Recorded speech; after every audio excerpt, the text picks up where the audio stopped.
For the past 30 years, Professor Sir Michael Marmot has been investigating how living conditions, education, work, access to healthcare and life opportunities impact on people's health. Professor Marmot is in the Northern Territory to deliver a lecture entitled Fair Society, Healthy Lives. While here, he's visited a number of remote communities. I spoke with him earlier today and asked him what he'd seen during his visit. Problems with early child development, problems with education, lack of jobs. So it's not just having good jobs, it's having any job at all.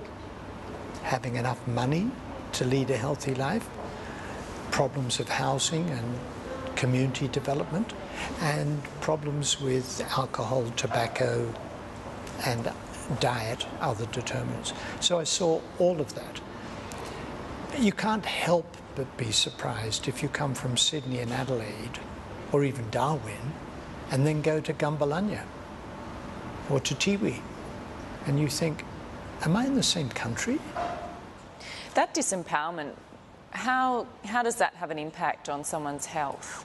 If you're feeling disempowered, so you go into a community where individuals feel disempowered and you say, you know, you really shouldn't smoke. Do me a favour, I'm going to die at 50 or I'm going to be in prison. Why on earth should I care about smoking?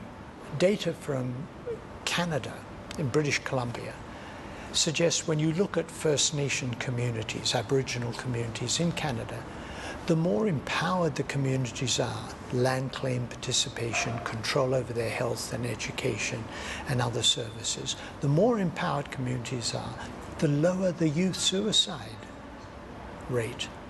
The federal government here, their latest policy to try and close the gap for Indigenous Australians has been an intervention-style approach. Do you think that approach works to improve people's health? It's very difficult if you're sitting in Canberra or Sydney or Melbourne to know how best to address these issues. You can get the principles right of what really matters, and I would argue those 6 areas, early child development, education, employment, etc., would apply very much in the Northern Territory. But to get it right in practice, and what people were saying to me was there are aspects of the intervention that they liked, and there are aspects that they found extremely distasteful. The disempowerment is extremely distasteful. Is it a factor of more additional money, or is it a factor of goodwill? Money always helps. No question about it. Money always helps. And putting enough money into the programs always helps. Money by itself is not enough. Money by itself can actually do harm if you get it wrong. So, and examples abound that people in Northern Territory know better than I do. But, for example, promoting a welfare culture is by itself not a good thing. In a country like Australia, a rich country like Australia, does it surprise you that there is such a big gap in the life expectancy of Indigenous and non-Indigenous Australians?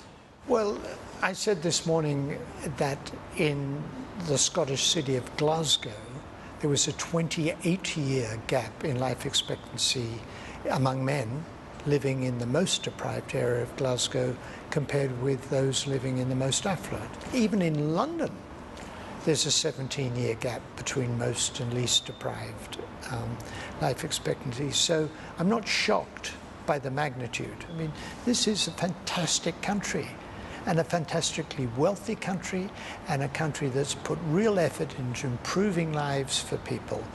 That's wonderful. And yet the Indigenous population has missed out on that. You've worked extensively with the World Health Organisation and delivering the Closing the Gap in a Generation report. How does Australia rate within that? If you look at the average, Australia does wonderfully well. One of our key messages is we've got to go beyond averages and look at the distribution of health. On Indigenous versus non-Indigenous, Australia lags behind New Zealand, Australia lags behind Canada, Australia lags behind the United States. Looking ahead and having been to those communities, what do you think the future holds there? Are you hopeful? I'm not underestimating the entrenched nature of the problems, but knowing the principles, having some impressive people who are taking leadership, and having the resources from government potentially, and one hopes the goodwill of government potentially, means that one can't be other than hopeful. Sir Michael Marmot, thank you for talking with us. Thank you.